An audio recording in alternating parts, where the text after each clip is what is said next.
Class, today I'm going to be presenting on wrongful convictions and explaining the Innocence Project. When discussing wrongful convictions in the United States, it is needed to discuss racial disparities in the criminal justice system. Every racial group is sentenced differently in the United States, whether it's pertaining to the disparities in leniency towards sentencing Asian Americans or the harshness of sentencing Hispanics face. There's obviously a problem.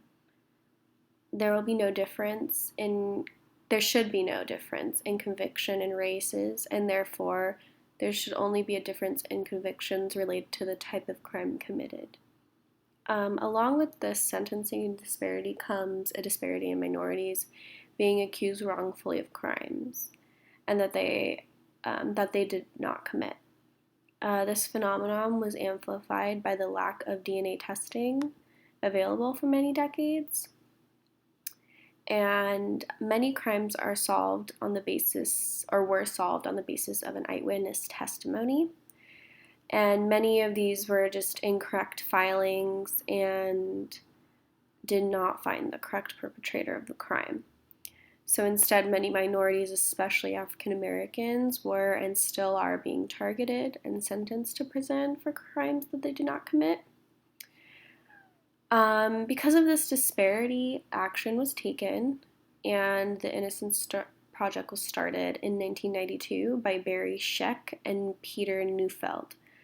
It is a national litigation and public policy organization dedicated to exonerating wrongfully convicted individuals through DNA testing and reforming the criminal justice system to prevent future injustice.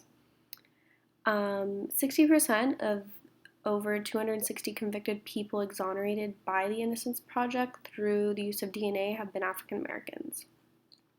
Another 8% have been Hispanic.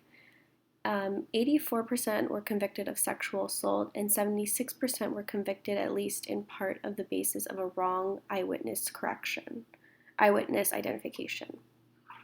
Over half of those misidentifications were cross-racial, with a white accuser and an African American suspect. A great example of this is given to us in our textbook, The Color of Justice, Race, Ethnicity, and Crime in America, with the story of Raymond Toller. Raymond Toller walked out of prison in May 2010 after serving 28 and a half years of for crimes that he did not commit. He had been accused and convicted of rape, felonious assault, and kidnapping. The Innocence Project secured his exoneration and released him through DNA evidence. The main evidence against him was an incorrect eyewitness testimony of the 11 and 12-year-old victims. The jury ignored the testimony of friends who corroborated his statement that he was at home at the time of the crime. No physical evidence even tied him to the crime. And in 2010, DNA testing of one of the victims' underwear excluded him as the perpetrator. Toller is an African American, and the two victims are white. Racial disparities and wrongful accusations need to come to an end in the United States, and we can only hope through the developments and advancements of DNA recognition technology that they can decrease. Thanks.